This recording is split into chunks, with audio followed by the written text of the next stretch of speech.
প্রায় খাবারের অভাবে লোকালয়ে চলে আসে বুনো হাতির দল। কখনো আক্রমণাত্মক হয়ে ওঠে মানুষ, কখনো বা যন্ত্র। আক্রমণাত্মক যেই হয়ে উঠুক না কেন, শেষ পরিণতি হাতিদের জন্য বয়ে আনে দুঃসংবাদ।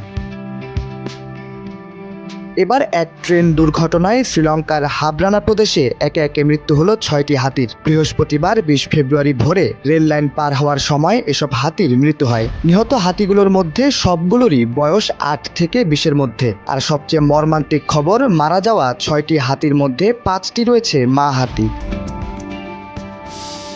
হাতিগুলোকে ধাক্কা দিয়ে লাইনচ্যুত হয়ে যায় ট্রেন, যার ফলে কিছুক্ষণের জন্য সে এলাকার সাথে বিচ্ছিন্ন হয়ে যায় অন্যান্য এলাকার ট্রেন চলাচল। হাবরানা প্রদেশের কাউদ্দুলা অভয়ারণ্য থেকে বাত্তিকোলা রেল লাইন পার হচ্ছিল ট্রেনটি। যাত্রীবাহী ওই ট্রেনে মানুষের কোনো ক্ষয়ক্ষতি হয়নি। এই ঘটনায় দেশটির বিভিন্ন গণমাধ্যম থেকে জানানো হয়েছে 7টি হাতির মধ্যে 5টির মৃত্যু হয়েছে ঘটনাস্থলেই। গুরুতর আহত 2টির মধ্যে একটি পরে মারা যায়, আর অপর একটি হাতি এখনও আশঙ্কাজনকভাবে রয়েছে।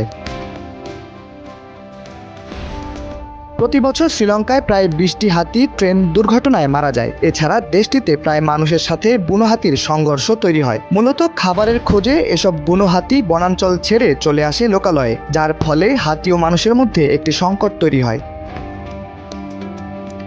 স্থানীয় পুলিশের বরাত দিয়ে সংবাদ মাধ্যম এএফপি জানিয়েছে, কাউদ্দুলায় ঘটা এই ঘটনাটি এযাবৎ শ্রীলঙ্কায় ঘটা বন্যপ্রাণীর দুর্ঘটনার মধ্যে সবচেয়ে ভয়াবহ। 2024 সালে শ্রীলঙ্কায় মানুষ ও হাতির সংঘাতে 170 জনের বেশি মানুষ প্রাণ হারিয়েছেন। পাশাপাশি নিহত হয়েছে 500টিরও বেশি হাতি।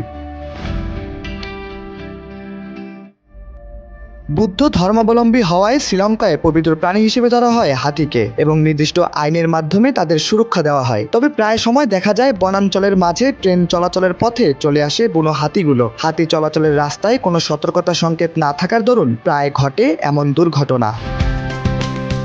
শাহরিয়ার আহমেদ, সময়ের আলো।